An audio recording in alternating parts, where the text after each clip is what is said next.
Rio de Janeiro, março de 1942. A cidade dormia sob o blackout obrigatório quando um homem de terno amarrotado atravessou a Praça Mauá carregando uma pasta de couro desgastada.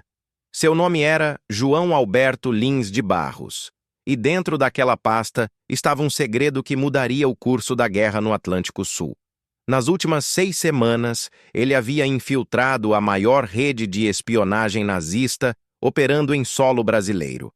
88 agentes do Terceiro Reich, espalhados por 7 estados, transmitindo coordenadas de navios aliados diretamente para submarinos alemães. Naquela noite, todos eles cairiam. Mas esta história não começa no Rio de Janeiro. Começa 2 anos antes, numa manhã ensolarada de janeiro de 1940, quando um jovem oficial da Marinha Brasileira chamado Carlos Augusto de Figueiredo notou algo estranho nos registros de abastecimento do Porto de Santos. Pequenas discrepâncias, quantidades de combustível que não batiam, relatórios de carga com horários levemente alterados, nada que parecesse suspeito à primeira vista. Mas Figueiredo tinha uma mente meticulosa, e aqueles números não faziam sentido. Durante 3 meses, ele guardou suas observações para si mesmo. Anotou cada irregularidade num caderno que mantinha trancado em sua gaveta. Registrou padrões de chegada e partida de navios mercantes. Documentou conversas aparentemente casuais com estivadores e funcionários portuários. E lentamente, como um quebra-cabeça macabro se formando diante de seus olhos, começou a ver o verdadeiro quadro. Antes de começarmos essa jornada, faça parte do nosso canal. Inscreva-se e ative o sininho das notificações para não perder nenhuma história incrível que preparamos para você. O Brasil em 1940 era um país oficialmente neutro, mas secretamente dividido. O governo Vargas mantinha relações diplomáticas com todos os lados, enquanto forças ocultas trabalhavam nos bastidores. A comunidade alemã no sul do país era substancial, com mais de 200 mil imigrantes e seus descendentes. A maioria eram cidadãos pacíficos, trabalhadores honestos que haviam construído suas vidas no Brasil. Mas entre eles, camuflados como comerciantes, professores e empresários, operava uma rede cuidadosamente construída pelo Abwehr, o serviço de inteligência militar alemão. Figueiredo não sabia disso ainda. Tudo o que ele tinha eram números estranhos e uma intuição que não o deixava dormir. Em abril de 1940, ele finalmente levou suas descobertas ao seu superior imediato, o capitão de fragata, Henrique Aristides Guilhem. Guilhem era um oficial da velha guarda, veterano da Primeira Guerra Mundial, com uma reputação de ser extremamente cauteloso. Quando Figueiredo apresentou seu caderno, Guilhem passou 2 horas estudando cada página em silêncio absoluto. Finalmente, o capitão levantou os olhos e fez uma única pergunta que Figueiredo jamais esqueceria. Você tem certeza absoluta de que ninguém mais sabe que você notou isso? A resposta era sim. Guilhem fechou o caderno e o devolveu. Continue observando, ele disse. Mas não anote mais nada. Memorize tudo. E nunca, sob nenhuma circunstância, deixe transparecer que percebeu qualquer irregularidade. O que Figueiredo não sabia era que Guilhem estava ligado a um pequeno grupo dentro da Marinha Brasileira que já suspeitava da existência de uma rede de espionagem do eixo. Eles não tinham provas concretas, apenas fragmentos de informação que apontavam para algo maior. O caderno de Figueiredo era a primeira evidência tangível de que suas suspeitas poderiam estar corretas. Guilhem levou o assunto diretamente ao almirante Aristides Guilhem, chefe do Estado-Maior da Armada. O almirante, por sua vez, contactou discretamente o chefe da Polícia Especial, Filinto Müller, um homem com conexões profundas no aparato de segurança de Vargas. Juntos, eles tomaram uma decisão que se revelaria crucial: não agir imediatamente. Em vez disso, observar, documentar e mapear toda a rede antes de qualquer movimento. Foi assim que João Alberto Lins de Barros entrou na história. João Alberto era uma figura singular na política brasileira da época. ex-tenente revolucionário de 1930, havia ocupado diversos cargos no governo Vargas. Mais importante, tinha experiência em operações de inteligência e uma capacidade quase sobrenatural de se misturar em diferentes ambientes sociais. Alto, de ombros largos, com um bigode espesso que escondia um sorriso permanentemente irônico, ele tinha a aparência de um jogador de pôquer profissional. E, de certa forma, era exatamente isso que fazia. Em junho de 1940, João Alberto foi discretamente transferido para uma posição administrativa no Ministério da Justiça. Oficialmente, era um cargo burocrático sem importância. Na realidade, era a cobertura perfeita para iniciar uma das mais complexas operações de contra-espionagem já conduzidas em território brasileiro. Sua primeira tarefa foi simples em teoria, mas extremamente perigosa na prática: confirmar as suspeitas de Figueiredo e identificar quem estava por trás das irregularidades no Porto de Santos. Para isso, ele precisaria se infiltrar nos círculos sociais onde informações sensíveis circulavam. Precisaria se tornar, aos olhos dos espiões alemães, alguém útil e confiável. João Alberto começou frequentando o Clube Germânia no Rio de Janeiro, um ponto de encontro tradicional da comunidade alemã na cidade. Apresentou-se como um empresário interessado em importar maquinário industrial da Alemanha, um negócio perfeitamente legítimo que lhe dava razão para fazer contatos. Durante meses, ele construiu sua persona cuidadosamente, participando de jantares, eventos culturais e reuniões de negócios. Foi em uma dessas noites, em setembro de 1940, que conheceu Hermann Boll, um comerciante de equipamentos náuticos estabelecido no Rio há 10 anos. Boll era efusivo, sempre sorridente, generoso com suas bebidas e opiniões. Também era, como João Alberto logo descobriria, um dos operadores principais da rede do Abwehr no Brasil. Relação entre os dois se desenvolveu lentamente. João Alberto tinha paciência de caçador. Ele sabia que qualquer pressa, qualquer sinal de interesse excessivo poderia destruir meses de trabalho. Então ele esperou. Deixou que Boll fizesse as perguntas, que conduzisse as conversas. E quando, finalmente, em dezembro de 1940, Boll sugeriu casualmente que talvez pudessem ajudar um ao outro em certas transações que exigiam discrição, João Alberto apenas sorriu e disse que estava sempre aberto a oportunidades interessantes. Enquanto isso, Figueiredo continuava seu trabalho meticuloso no Porto de Santos. Ele havia identificado 3 funcionários portuários que sistematicamente alteravam documentos de carga. Descobriu que informações sobre rotas e cronogramas de navios mercantes desapareciam dos arquivos por algumas horas antes de serem devolvidas. Notou que certos estivadores sempre trabalhavam nos mesmos navios, especialmente aqueles com bandeiras de países neutros que faziam rotas para a Europa. Mas a descoberta mais perturbadora veio em janeiro de 1941, quando ele interceptou uma conversa entre 2 operadores de rádio num café próximo ao porto. Eles falavam em alemão, presumindo que ninguém ao redor entendia o idioma. Figueiredo entendia. Seu avô era de origem alemã e ele havia aprendido a língua ainda criança. O que ouviu fez seu sangue gelar. Os homens discutiam transmissões, horários específicos, frequências, e mencionavam coordenadas no Atlântico Sul, onde cargueiros, aliados, seriam encontrados. Figueiredo percebeu imediatamente o que isso significava. Os nazistas não estavam apenas roubando informações. Estavam transmitindo essas informações diretamente para submarinos alemães, operando nas águas brasileiras. A situação se tornou ainda mais urgente em fevereiro de 1941, quando 3 navios mercantes afundaram em águas internacionais próximas à costa brasileira. Oficialmente, eram vítimas da guerra submarina alemã. Mas Figueiredo sabia a verdade.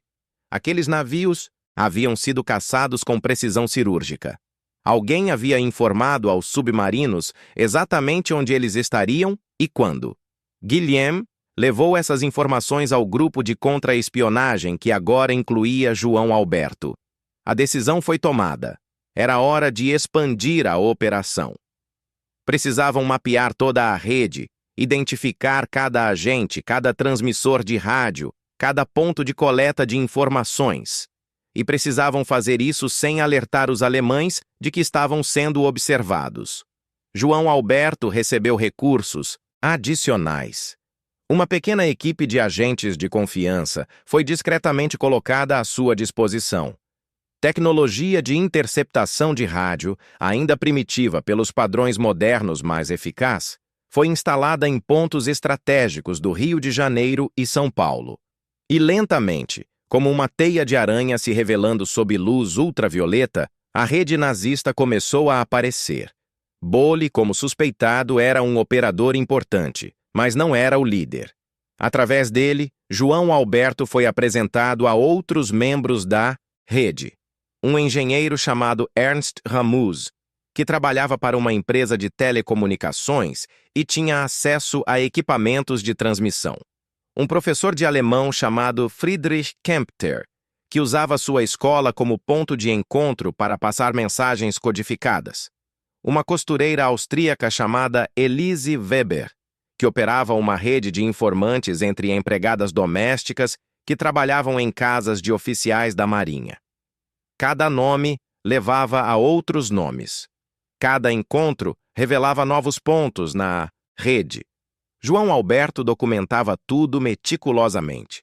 Fotografias secretas, gravações de conversas, cópias de documentos que ele conseguia obter através de seu crescente acesso aos círculos internos da operação alemã. Em abril de 1941, ele teve seu primeiro grande avanço. Bolle o convidou para um jantar privado em sua casa em Petrópolis.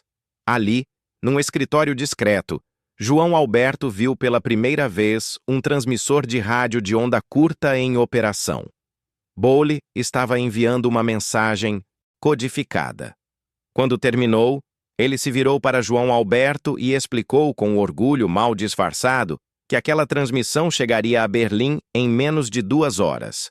João Alberto percebeu que havia finalmente ganhado a confiança completa de Bolle. E isso significava que agora precisaria jogar um jogo ainda mais perigoso. Porque se os alemães confiavam nele o suficiente para mostrar suas operações, também esperariam que ele contribuísse ativamente para essas operações.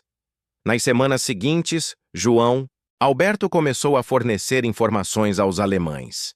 Mas eram informações cuidadosamente preparadas pela inteligência naval brasileira.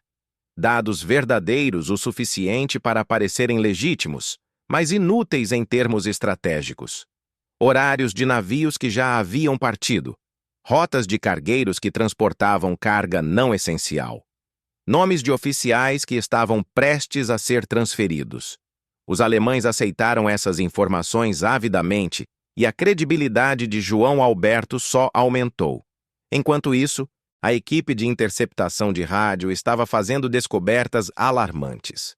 As transmissões não vinham apenas do Rio de Janeiro. Havia estações operando em São Paulo, Santos, Porto Alegre, Recife, Salvador e até em Belém.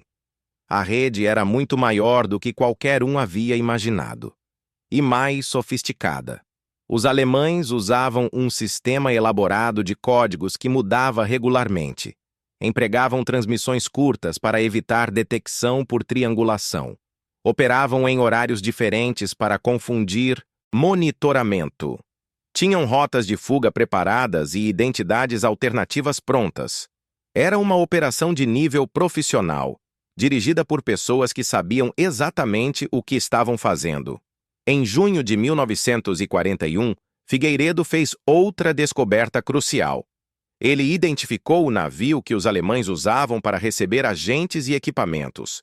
Era um cargueiro sueco chamado Margareta, oficialmente transportando madeira e celulose entre Brasil e Europa.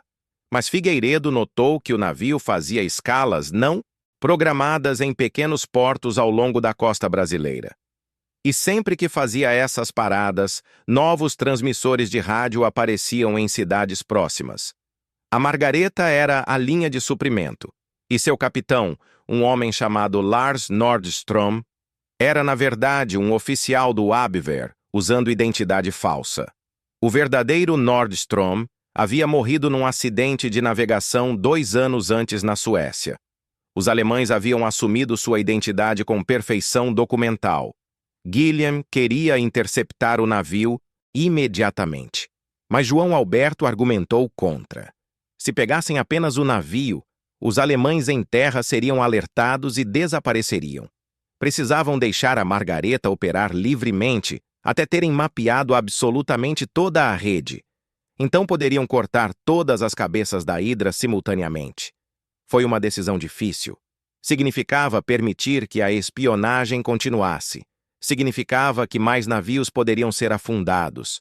Mas era a única maneira de garantir que destruíssem completamente a operação alemã. O almirante Guilhem apoiou João Alberto. A Margareta continuaria navegando, mas agora estava sob vigilância constante e discreta. Em julho de 1941, a situação internacional mudou dramaticamente. A Alemanha invadiu a União Soviética. Os Estados Unidos, embora ainda tecnicamente neutros, estavam claramente se alinhando com os aliados, e a pressão sobre o Brasil para escolher um lado estava aumentando. Vargas continuava sua dança diplomática cuidadosa, mas todos sabiam que, eventualmente, teria que tomar uma posição. Para a rede de espionagem alemã no Brasil, isso significava que o tempo estava se esgotando. Eles intensificaram suas operações, mais transmissões, mais informações sendo coletadas, mais navios sendo caçados. João Alberto podia sentir a urgência crescente em seus contatos com Bolle e os outros. Eles sabiam que sua janela de oportunidade estava fechando. Em agosto de 1941, João Alberto foi convidado para conhecer o líder da rede. Foi um momento que ele havia esperado e temido durante mais de um ano. O encontro aconteceu numa casa isolada nas montanhas acima de Petrópolis. João Alberto foi levado de olhos vendados por um percurso tortuoso que impossibilitava rastreamento. Quando a venda foi removida, ele se encontrou numa sala de estar elegantemente mobiliada, face a face com um homem de meia idade, cabelos grisalhos penteados para trás, óculos de armação fina, vestindo um terno cinza impecável. O homem se apresentou apenas como Albrecht, nenhum sobrenome. Falava português com sotaque alemão leve, mas perceptível. Seus olhos eram frios e calculistas. A conversa durou 3 horas. Albrecht fez perguntas detalhadas sobre o acesso de João Alberto a informações governamentais. Testou seu conhecimento sobre procedimentos navais. Apresentou cenários hipotéticos e observou como João Alberto reagia. Era um interrogatório disfarçado de discussão amigável, e João Alberto sabia que sua vida dependia de passar naquele teste. Ele passou. Ao final da reunião, Albrecht sorriu pela primeira vez e disse que estava satisfeito. João Alberto era agora parte do círculo interno.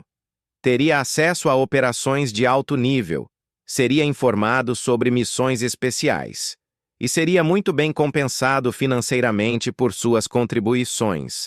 João Alberto saiu daquele encontro com 2 certezas. Primeira, Albrecht era provavelmente o chefe de toda a operação do Abwehr no Brasil. Segunda, ele era um dos homens mais perigosos que João Alberto já havia conhecido.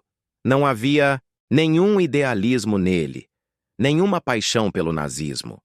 Era um profissional frio que via a espionagem como um negócio. E isso o tornava mais letal que qualquer fanático. De volta ao Rio, João Alberto reportou tudo aos seus superiores. Agora tinham o topo da pirâmide identificado, mas Albrecht era escorregadio. Usava múltiplas identidades, mudava de residência frequentemente, nunca usava telefone. Todas as comunicações eram pessoais ou através de mensageiros. Prendê-lo seria complicado, mas agora pelo menos sabiam que ele existia e tinham sua descrição. Setembro de 1941 trouxe novos desenvolvimentos. Os Estados Unidos começaram a operar patrulhas navais no Atlântico, oficialmente para proteger navios americanos, mas efetivamente ajudando comboios britânicos. E um desses navios de patrulha americano, o USS Greer, se envolveu num incidente com um submarino alemão próximo à Islândia. A guerra não declarada entre Estados Unidos e Alemanha estava esquentando. Para o Brasil, isso significava que a neutralidade estava se tornando insustentável. E para a rede de espionagem alemã, significava que precisavam extrair o máximo de informação possível enquanto ainda podiam operar. Albrecht ordenou uma intensificação massiva das atividades. Foi nesse momento que João Alberto teve uma ideia audaciosa. Se os alemães estavam acelerando suas operações, cometeriam erros, ficariam menos cautelosos, e se ele pudesse induzi-los a concentrar seus esforços numa operação específica, poderia potencialmente expor toda a rede de uma vez. Ele levou sua proposta ao almirante Guilhem. A ideia era criar uma operação falsa, plantar informação sobre um comboio de navios mercantes transportando materiais estratégicos que supostamente deixaria Santos em novembro. Fazer essa informação parecer tão valiosa que todos os recursos da rede alemã seriam mobilizados para rastreá-lo. E então, quando todos os agentes estivessem ativamente envolvidos, desmantelar toda a operação simultaneamente. Era arriscado. Se os alemães suspeitassem de armadilha, João Alberto seria executado. Se a operação falsa fosse mal construída, não atrairia a atenção suficiente. E se esperassem muito tempo, submarinos alemães de verdade poderiam aparecer procurando um comboio inexistente, criando um incidente internacional. Mas Guilhem viu o potencial. Consultou com Filinto Müller e outros altos oficiais. A decisão foi tomada. Operação Submarino estava oficialmente autorizada. O nome era irônico, referindo-se tanto aos submarinos alemães quanto ao fato de que a operação inteira estaria submersa até o momento de emergir. João Alberto começou a plantar as sementes em outubro de 1941.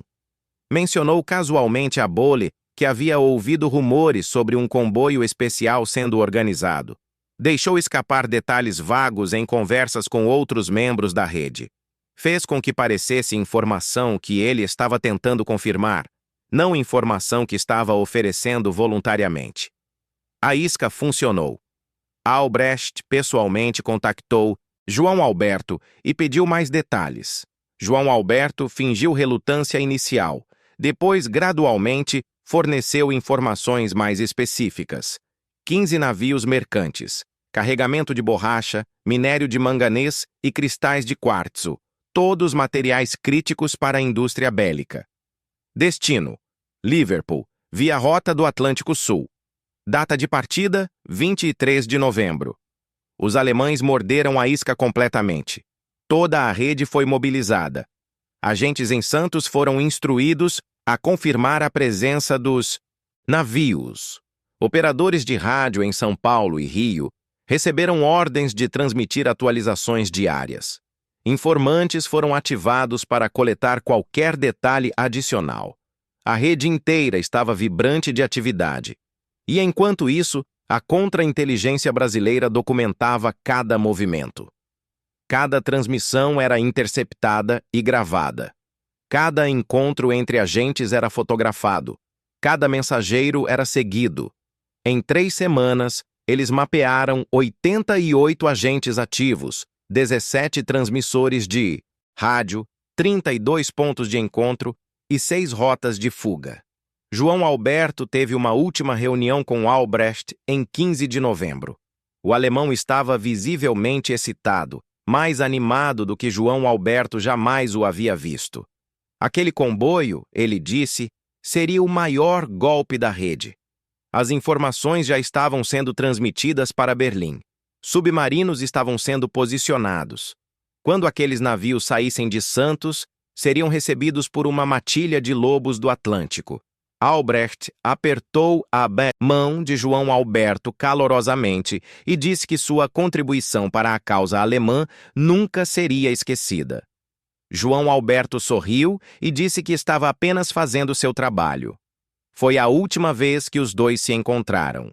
Em 17 de novembro, Vargas finalmente tomou uma decisão política crucial.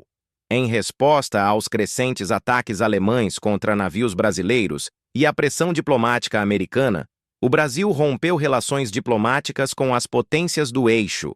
Não era uma declaração formal de guerra ainda, mas era um passo naquela direção, e significava que a paciência com atividades do eixo em solo brasileiro havia acabado. Para a Operação Submarino, era o sinal verde final. Na noite de 20 de novembro de 1941, João Alberto se reuniu com sua equipe num escritório secreto no centro do Rio. Mapas cobriam as paredes, mostrando a localização de cada agente alemão identificado. Arquivos detalhados continham informações sobre cada membro da rede. Equipes de prisão estavam em posição em 7 estados diferentes. Tudo havia sido coordenado com precisão militar. Às 3 horas da manhã de 21 de novembro, a operação começou. Simultaneamente, em Rio de Janeiro, São Paulo, Santos, Porto Alegre, Recife, Salvador e Belém, agentes da Polícia Especial e oficiais da Marinha bateram em portas. A maioria das prisões foi feita sem resistência. Os alemães foram pegos completamente de surpresa. Alguns tentaram destruir equipamentos ou documentos, mas as equipes de prisão eram rápidas e eficientes. Bolle foi preso em sua casa em Petrópolis às 3h15 da manhã. Ele estava transmitindo uma mensagem quando a porta foi arrombada. O transmissor ainda estava quente quando foi confiscado. Bolle não resistiu, apenas pediu para terminar de se vestir antes de ser levado. Ernst Ramus tentou fugir pela janela de seu apartamento no 2º andar. Quebrou a perna na queda e foi preso no jardim, gemendo de dor. Friedrich Kempter estava dormindo quando foi preso. Acordou confuso e, inicialmente, pensou que fosse um erro. Elise Weber chorou e disse que era apenas uma costureira tentando ganhar a vida. Mas em sua casa encontraram listas codificadas de empregadas que trabalhavam para oficiais militares brasileiros. Em Santos, os 3 funcionários portuários que Figueiredo havia identificado foram presos simultaneamente. Nos apartamentos deles, encontraram cópias de manifestos de carga e cronogramas de navios. Um deles tinha um mapa do Atlântico Sul com rotas marítimas marcadas em vermelho. A Margareta estava atracada em Recife quando a Marinha Brasileira a abordou. O falso capitão Nordstrom tentou jogar documentos ao mar, mas marinheiros já estavam posicionados e recuperaram o material. No porão do navio, disfarçados entre a carga legítima, encontraram 3 transmissores de rádio de longo alcance e equipamento de criptografia. Em 6 horas, 85 dos 88 agentes identificados estavam sob custódia. 17 transmissores de rádio foram confiscados. Centenas de documentos foram apreendidos. A maior rede de espionagem alemã operando na América do Sul havia sido completamente desmantelada numa única noite. Mas 3 agentes ainda estavam livres. Um deles era Albrecht. João Alberto não ficou surpreso. Albrecht era profissional demais para ser pego dormindo. Provavelmente tinha sistemas de alerta, vigias pagos, maneiras de saber se algo estava errado. E assim que a onda de prisões começou, ele teria desaparecido. Durante os dias seguintes, enquanto interrogatórios revelavam mais detalhes sobre a operação alemã, João Alberto conduziu uma busca discreta por Albrecht. Checou todos os endereços conhecidos, entrevistou os agentes presos, verificou portos, aeroportos, fronteiras. Mas Albrecht havia evaporado como névoa sob sol da manhã. Os outros 2 agentes que permaneciam livres eram operadores menores. Um foi capturado 3 dias depois, tentando cruzar a fronteira para o Uruguai. O outro conseguiu chegar à Argentina, mas morreu num acidente de carro suspeito em Buenos Aires 2 semanas depois. Rumores sugeriam que o próprio Abwehr havia eliminado um potencial vazamento. Mas Albrecht permanecia um mistério. Nenhum dos agentes presos sabia seu nome verdadeiro. As descrições variavam ligeiramente, sugerindo que ele usava disfarces. Não havia fotografias dele. Era um fantasma. João Alberto passou meses seguindo pistas frias. Em janeiro de 1942, recebeu informação de que um homem correspondendo à descrição de Albrecht havia sido visto embarcando num navio com bandeira portuguesa no porto de Rio Grande do Sul. Mas quando investigou, descobriu que era um caso de identidade equivocada. Em fevereiro, houve um relatório de que Albrecht estava escondido numa fazenda no interior de São Paulo. João Alberto pessoalmente liderou a batida. Encontraram um alemão idoso que havia fugido de devedores, não da polícia. Em março, outra pista levou a Curitiba. Outro beco sem saída. João Alberto começou a aceitar a possibilidade de que Albrecht havia realmente escapado. Provavelmente estava na Argentina, ou talvez no Chile. Talvez até tivesse conseguido voltar para a Alemanha via rotas neutras através da Espanha ou Portugal. Era frustrante, mas a operação como um todo havia sido um sucesso extraordinário. Os interrogatórios dos agentes capturados revelaram a extensão completa da operação alemã. Durante 2 anos, eles haviam transmitido informações que resultaram no afundamento de pelo menos 23 navios mercantes aliados. Centenas de vidas haviam sido perdidas. Milhões de dólares em carga estratégica haviam ido para o fundo do Atlântico. A rede havia sido devastadoramente eficaz, mas agora estava destruída. E as informações obtidas dos documentos capturados e dos interrogatórios foram compartilhadas com inteligência americana e britânica. Códigos foram quebrados. Rotas de comunicação foram expostas. A operação alemã em toda a América do Sul foi comprometida. Bolle, durante seu interrogatório, revelou algo interessante sobre Albrecht. O homem não era alemão de nascimento. Era austríaco, de Viena. Havia trabalhado em inteligência durante a Primeira Guerra Mundial. Depois continuou na profissão através das décadas turbulentas que se seguiram. Era mercenário no sentido mais verdadeiro, trabalhando para quem pagasse melhor. Os nazistas o haviam contratado especificamente para montar a operação brasileira devido à sua experiência em América do Sul, onde havia operado nos anos 20. Essa informação ajudou João Alberto a entender por que Albrecht era tão difícil de capturar. Ele não tinha lealdades ideológicas, não tinha conexões emocionais com a causa nazista. Era puro profissional, o que significava que não cometeria erros por excesso de confiança ou fanatismo. E também significava que, uma vez que sua operação foi comprometida, simplesmente mudaria para outra identidade e outro empregador. Em agosto de 1942, com o Brasil agora formalmente em guerra contra o eixo após mais ataques submarinos alemães, João Alberto recebeu uma carta misteriosa. Não tinha remetente. Havia sido postada em Buenos Aires. Dentro, um único pedaço de papel com uma mensagem datilografada em português. Você jogou bem. Talvez nos encontremos novamente em outro tabuleiro. A mensagem não estava assinada, mas João Alberto sabia quem a havia enviado. Ele nunca respondeu. E nunca voltou a ouvir falar de Albrecht. Pesquisas posteriores no pós-guerra em arquivos do Abwehr não revelaram nenhum registro de um agente sênior austríaco operando no Brasil com aquele nome ou descrição. Era possível que até mesmo os alemães não soubessem a verdadeira identidade do homem que havia montado sua rede mais bem-sucedida na América do Sul. Mas a Operação Submarino teve consequências que foram além da simples captura de espiões.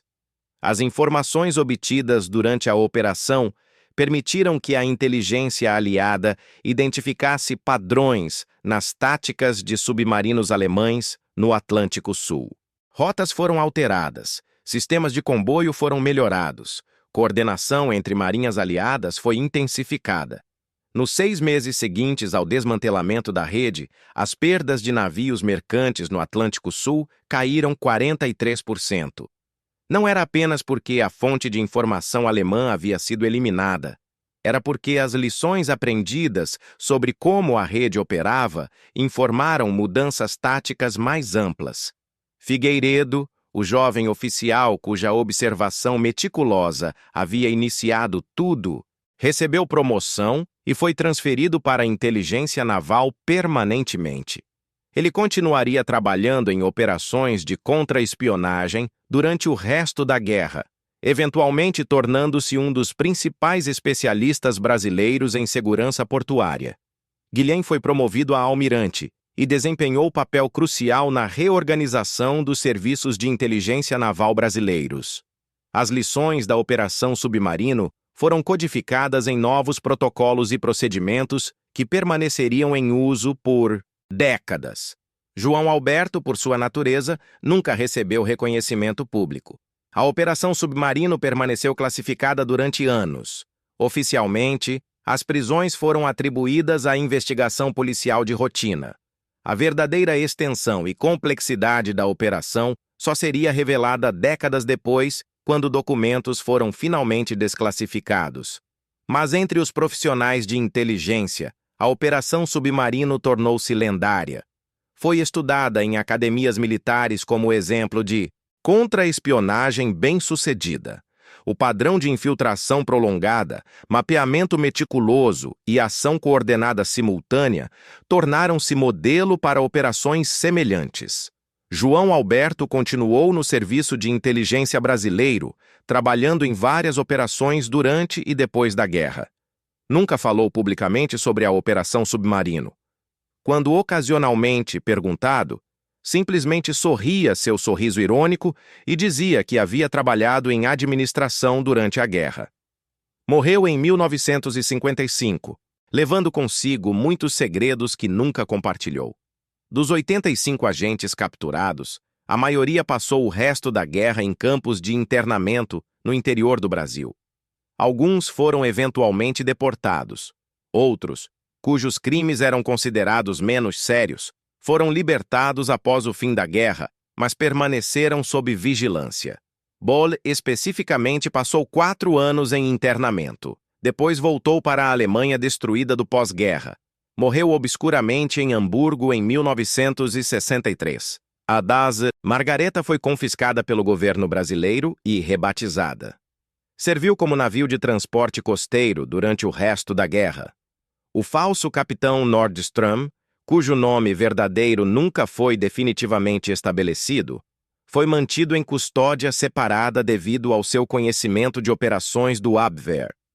Após interrogatórios extensivos, foi transferido para a custódia americana. Seu destino final permanece desconhecido, mas documentos sugerem que pode ter sido usado em operações de desinformação contra a Alemanha. A história da Operação Submarino também teve impacto na comunidade alemã brasileira. Houve período de suspeita generalizada e alguns casos de discriminação contra alemães e descendentes, apesar da grande maioria não ter qualquer envolvimento com espionagem. Essa foi uma das consequências não intencionadas, mas inevitáveis da operação, um lembrete de que ações de poucos podem afetar muitos. Gradualmente, à medida que a guerra avançava e ficava claro que a comunidade alemã como um todo não representava ameaça à segurança brasileira, essas tensões diminuíram, mas deixaram cicatrizes que demoraram anos para curar. A colaboração entre Brasil e aliados em inteligência, iniciada em grande parte devido ao sucesso da Operação Submarino, continuou e se expandiu durante a guerra. Oficiais brasileiros treinaram com agências americanas e britânicas. Informações foram compartilhadas sobre operações do eixo em toda a América do Sul. O Brasil tornou-se parceiro valioso na Guerra de Inteligência.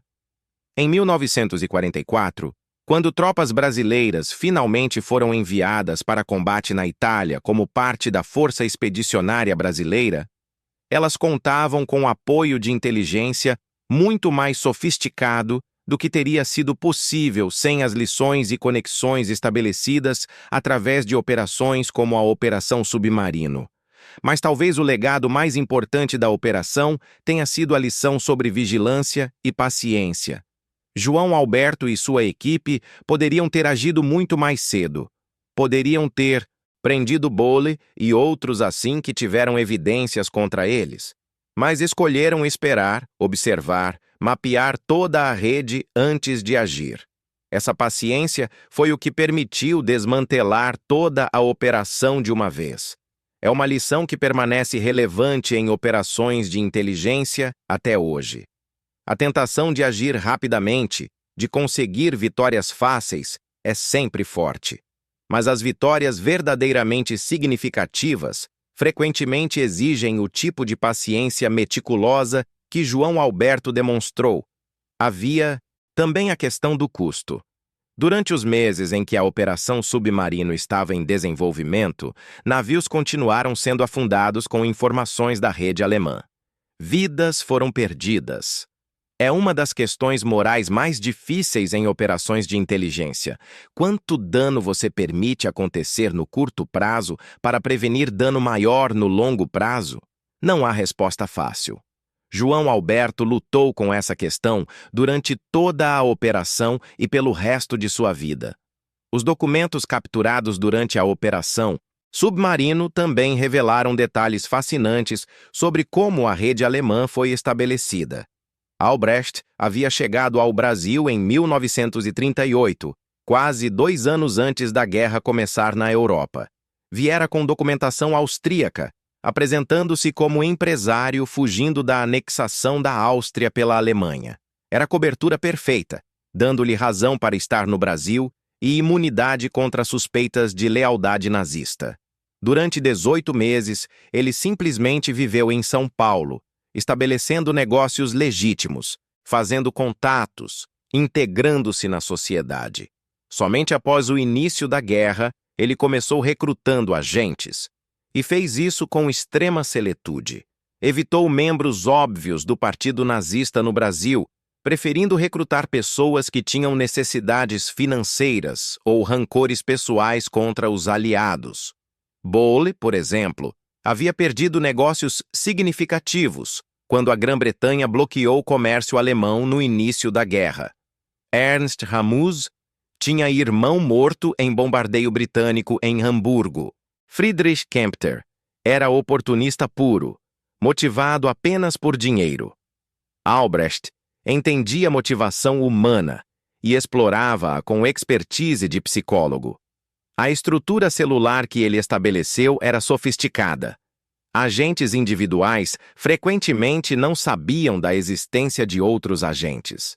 Comunicação era rigorosamente controlada através de mensageiros ou pontos mortos. Nunca havia reuniões em grupo. Se um agente fosse capturado, poderia comprometer apenas sua própria célula, não toda a rede. Foi apenas o fato de que João Alberto conseguiu infiltrar-se até o topo que permitiu mapear toda a estrutura. Os transmissores de rádio eram equipamento de primeira linha para a época. Compactos, relativamente fáceis de esconder, mas potentes o suficiente para alcançar receptores alemães na Europa. Alguns haviam sido trazidos pela Margareta. Outros foram montados localmente por Ernst Ramos, usando componentes disponíveis comercialmente. A engenhosidade era impressionante. Os códigos usados também eram sofisticados, baseados em sistema de livro, onde ambos transmissor e receptor usavam a mesma edição de livro específico como chave de criptografia. Os alemães usavam edições alemãs de clássicos literários, facilmente disponíveis, mas específicas o suficiente para serem seguras. Quando os brasileiros capturaram os códigos e os livros-chave, especialistas em criptografia ficaram impressionados com a simplicidade e eficácia do sistema. Mas sistemas têm pontos fracos, e o ponto fraco dessa rede foi humano. Albrecht construiu a operação brilhante, mas eventualmente teve que confiar em pessoas. E pessoas podem ser infiltradas, viradas, enganadas. João Alberto explorou essa vulnerabilidade humana com a mesma habilidade que Albrecht havia usado para construir a rede. Foi duelo de mestres da manipulação, e João Alberto venceu. Nos anos após a guerra, à medida que a Guerra Fria se estabeleceu, as lições da Operação Submarino tornaram-se ainda mais relevantes. A natureza da espionagem estava mudando, mas os princípios fundamentais permaneciam.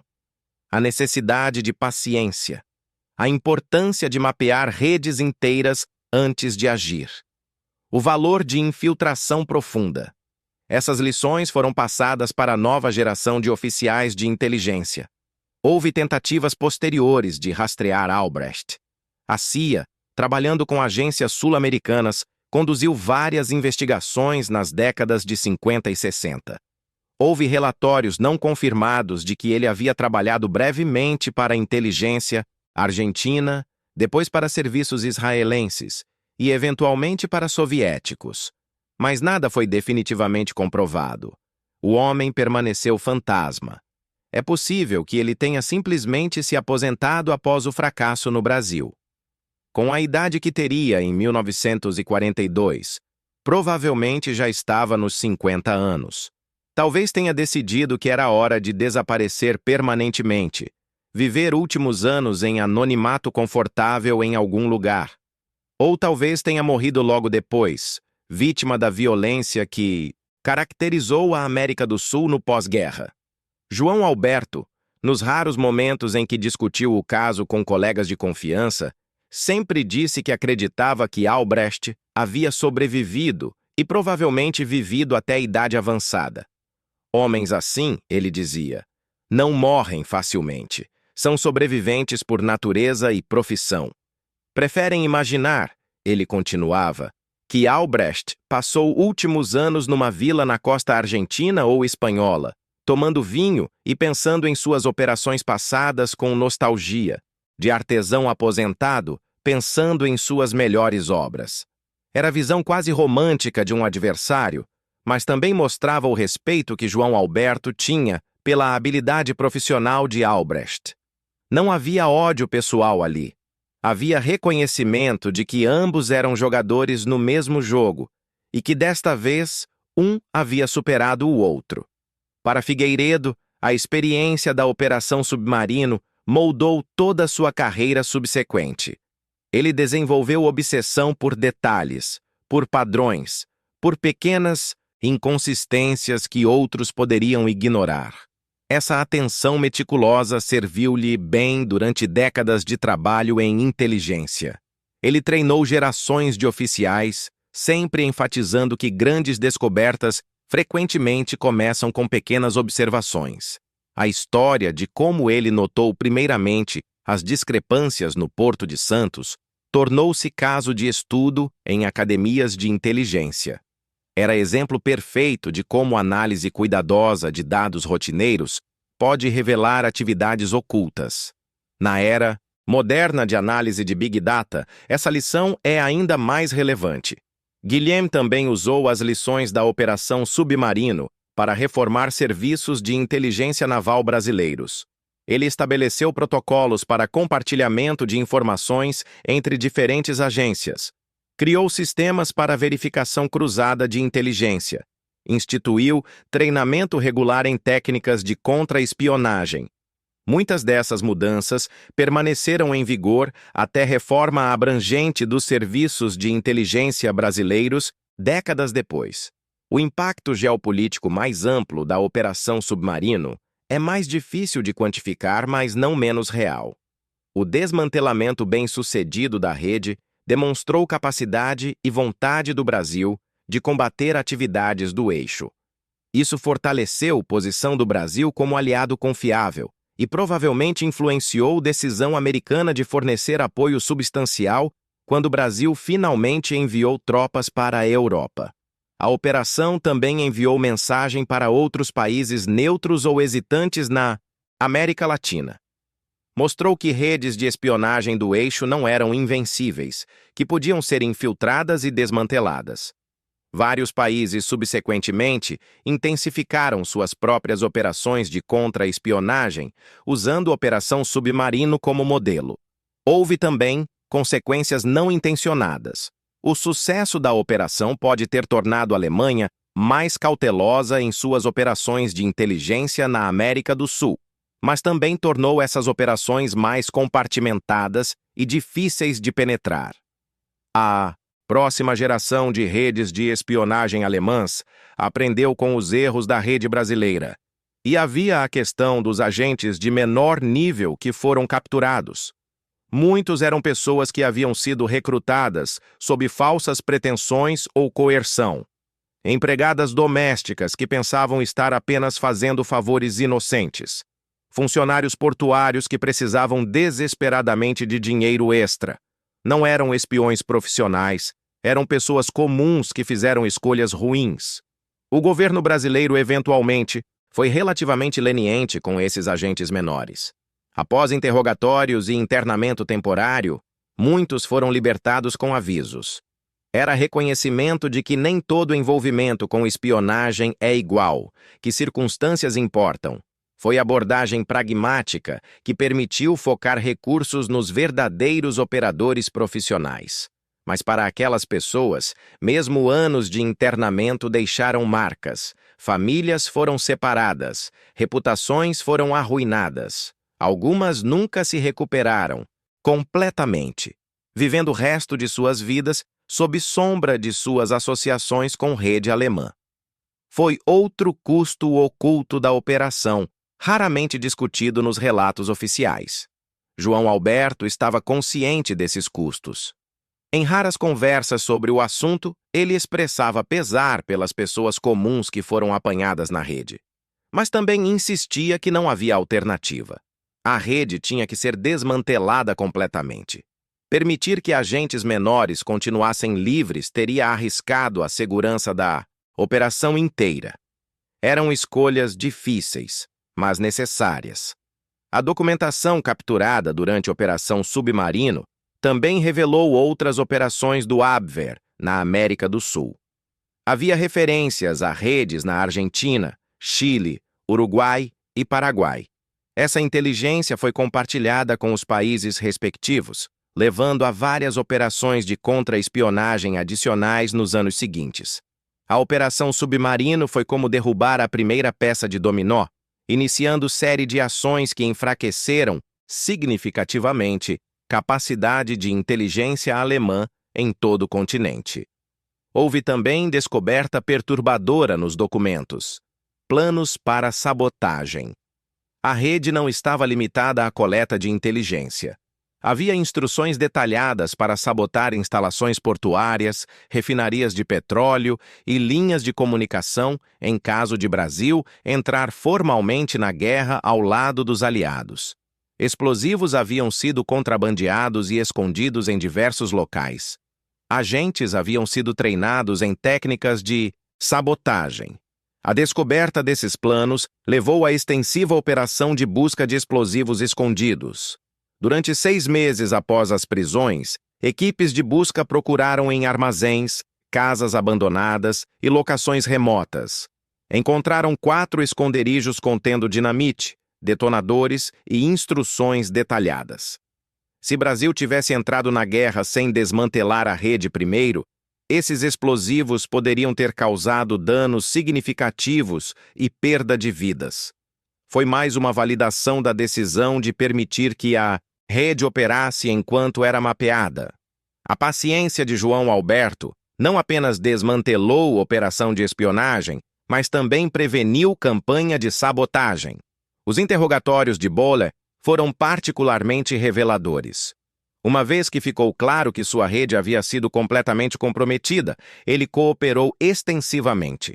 Não por lealdade aos brasileiros ou traição aos alemães, mas porque era pragmático. Sua guerra havia acabado, e ele sabia disso. Cooperação poderia resultar em tratamento mais leniente. Ele descreveu em detalhes como Albrecht havia recrutado-o. Foi abordagem gradual, começando com discussões aparentemente inocentes sobre situação política. progredindo para expressões sutis de simpatia pela Alemanha, e finalmente chegando à proposta direta de trabalho pago, coletando certas informações. Bowley havia hesitado inicialmente, mas combinação de necessidade financeira e apelo ao seu senso de lealdade germânica eventualmente o convenceu. Ele também revelou que havia momentos de dúvida, ocasiões em que questionou o que estava fazendo. Mas a cada vez, a presença calma e confiante de Albrecht o tranquilizava.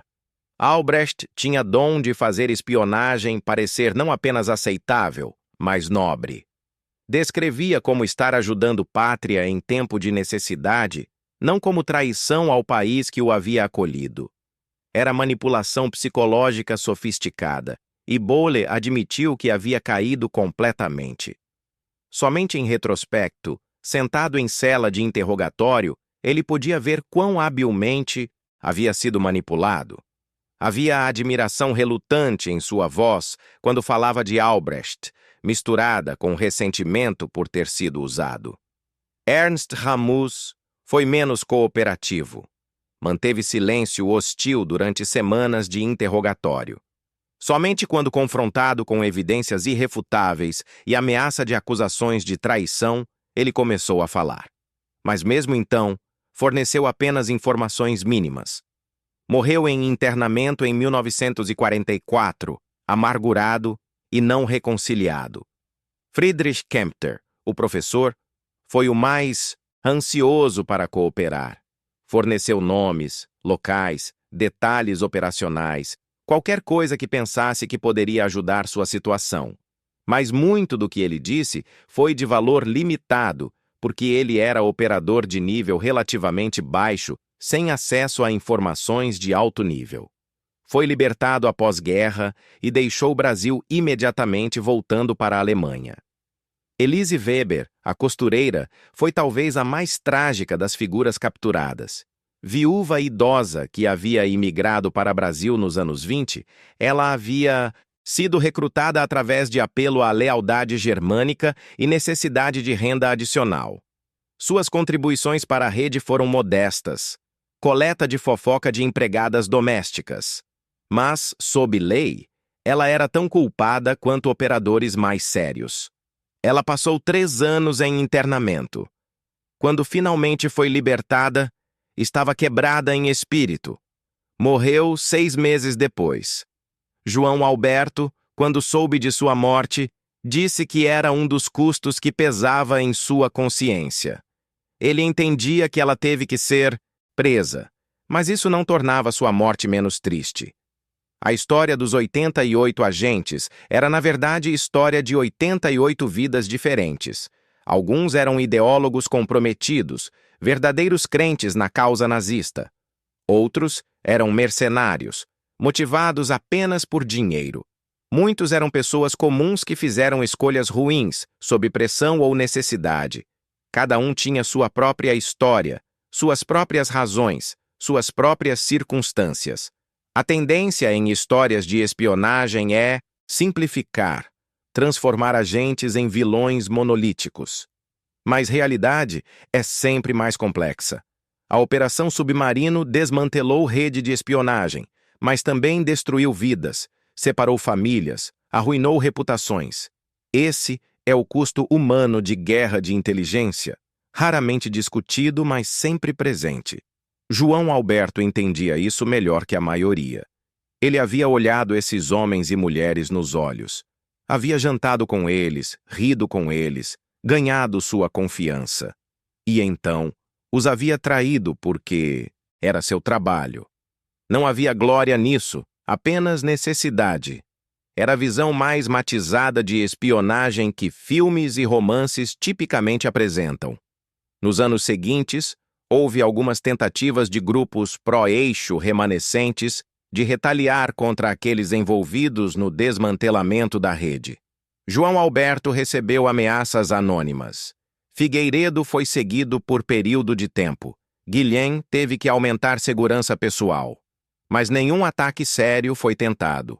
A capacidade do eixo de operar no Brasil havia sido efetivamente destruída. A entrada formal do Brasil na guerra em agosto de 1942, após mais ataques submarinos alemães, trouxe mudanças adicionais. A comunidade alemã no Brasil foi sujeita a restrições mais severas. Algumas foram justificadas por preocupações de segurança legítimas. Outras foram excessos motivados por histeria de guerra. Foi período difícil que deixou cicatrizes duradouras. Mas também houve esforços de reconciliação. Líderes comunitários alemães, que haviam provado sua lealdade ao Brasil durante crise, trabalharam para reconstruir pontes. Gradualmente, tensões diminuíram. No pós-guerra, a comunidade alemã brasileira foi capaz de retomar sua posição como parte integral da sociedade brasileira. A própria Operação Submarino permaneceu classificada por décadas. Relatórios oficiais mencionavam apenas que rede de espionagem havia sido desmantelada através de investigação policial. A verdadeira extensão da operação, a infiltração de João Alberto, o papel crucial de Figueiredo, a coordenação cuidadosa entre múltiplas agências, tudo isso permaneceu secreto. Foi somente nos anos 70 que primeiros detalhes começaram a emergir. Documentos foram gradualmente desclassificados. Participantes idosos começaram a falar. Historiadores começaram a reconstruir a história completa.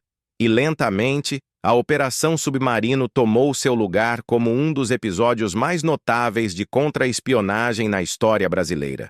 Hoje, em museus militares brasileiros, há pequenas exibições dedicadas à operação. Fotografias desbotadas de João Alberto e outros participantes, réplicas de transmissores de rádio capturados, cópias de documentos codificados. Para visitantes casuais, são apenas artefatos curiosos de guerra distante. Mas para aqueles que conhecem a história completa, representam algo mais profundo. Representam dedicação de homens como Figueiredo, que passaram meses meticulosamente documentando pequenas irregularidades. Coragem de João Alberto, que passou mais de um ano vivendo mentira. Sempre um erro de distância de exposição e morte. Sabedoria de Guilhem, que teve paciência de permitir que a operação se desenvolvesse completamente antes de agir. E sim, representam as vidas dos 88 agentes, cujas escolhas os levaram a serem parte de algo que mudou o curso de guerra no Atlântico Sul. A questão de Albrecht permanece não resolvida. Ele é fantasma que assombra a história da Operação Submarino, o mestre espião que escapou. O único fracasso numa operação por outro lado perfeita. João Alberto nunca parou de se perguntar sobre ele. Onde foi? Como morreu? Teve algum arrependimento sobre a rede que construiu e perdeu? Essas são perguntas que nunca serão respondidas. Albrecht, quem quer que realmente fosse, levou seus segredos para o túmulo. Tudo o que resta são os efeitos de seu trabalho, a rede que ele construiu e que foi destruída numa noite de novembro de 1941. A Operação Submarino foi vitória de inteligência sobre espionagem, de paciência sobre pressa, de coordenação sobre ação isolada. Foi também demonstração de que Brasil, frequentemente subestimado em assuntos de segurança internacional, era capaz de operações sofisticadas quando necessário. As lições aprendidas durante a operação influenciaram serviços de inteligência brasileiros por décadas. Protocolos de contra-espionagem desenvolvidos durante a Operação Submarino foram usados e refinados através da Guerra Fria e além. Gerações de oficiais foram treinadas usando estudo de caso da operação como exemplo de melhores práticas. Internacionalmente, a operação fortaleceu a reputação do Brasil como parceiro confiável em assuntos de inteligência. A disposição de compartilhar informações capturadas com aliados e a eficácia demonstrada em desmantelar rede sofisticada estabeleceram credibilidade que serviu bem ao Brasil em cooperações de segurança futuras. Mas talvez o legado mais duradouro da Operação Submarino seja mais simples e mais humano. É história de pessoas comuns fazendo trabalho extraordinário sob pressão extrema. Figueiredo, o jovem oficial que prestou atenção quando outros teriam ignorado. João Alberto, o veterano político que arriscou sua vida infiltrando-se entre inimigos. Guilhem, o comandante que teve coragem de esperar pelo momento certo. E dezenas de outros cujos nomes nunca foram tornados públicos, mas cujo trabalho foi igualmente crucial. Eles não eram super-heróis, eram funcionários públicos fazendo seu trabalho. Mas fizeram-no com dedicação, inteligência e coragem que transformaram o que poderia ter sido fracasso de segurança nacional em triunfo de contra-inteligência. E no processo, mudaram o curso de uma guerra. Não com batalhas épicas ou ações de comando ousadas, mas com paciência meticulosa, infiltração cuidadosa e coordenação precisa. Foi vitória silenciosa, não celebrada em manchetes da época, mas não menos real ou importante. Os submarinos alemães continuaram caçando no Atlântico Sul pelos anos restantes da guerra, mas o faziam às cegas, sem os olhos e ouvidos que a rede de Albrecht havia fornecido. Mais navios aliados chegaram aos seus destinos, mais suprimentos alcançaram as forças lutando na Europa e África, mais vidas foram salvas. É impossível quantificar exatamente quantos navios foram poupados, quantas vidas salvas devido ao desmantelamento da rede. Os números nunca serão conhecidos, mas estava em centenas, possivelmente milhares, e cada uma dessas vidas importava. Cada navio que não foi afundado fez diferença. No final, foi isso que a Operação Submarino representou. Não glória ou reconhecimento, mas diferença silenciosa entre sucesso e fracasso, entre vida e morte, entre vitória e derrota. Foi o tipo de vitória que nunca será totalmente compreendida ou apreciada, porque ocorreu nas sombras, nos espaços entre ação pública e conhecimento oficial. João Alberto entendeu isso. Quando ocasionalmente perguntado sobre seu trabalho durante guerra, ele simplesmente dizia que havia feito o que era necessário. Não procurava crédito ou reconhecimento. Para ele, o trabalho em si era suficiente. Saber que havia feito diferença era recompensa. É talvez a maneira mais apropriada de lembrar a Operação Submarino. Não como aventura glamourosa de espionagem, mas como exemplo de serviço silencioso. De pessoas fazendo trabalho difícil e perigoso não por glória, mas porque era necessário. De profissionais dedicados usando inteligência e paciência para proteger seu país. 88 agentes caíram naquela noite de novembro. Uma rede cuidadosamente construída foi desmantelada em horas. E no processo, o curso da guerra no Atlântico Sul foi alterado. Foi história de triunfo alcançado através de dedicação silenciosa. E permanece como um dos episódios mais notáveis, embora menos conhecidos, da participação do Brasil na Segunda Guerra Mundial. Inscreva-se e ative o sininho das notificações para não perder nenhuma história incrível que preparamos para você. Até a próxima história!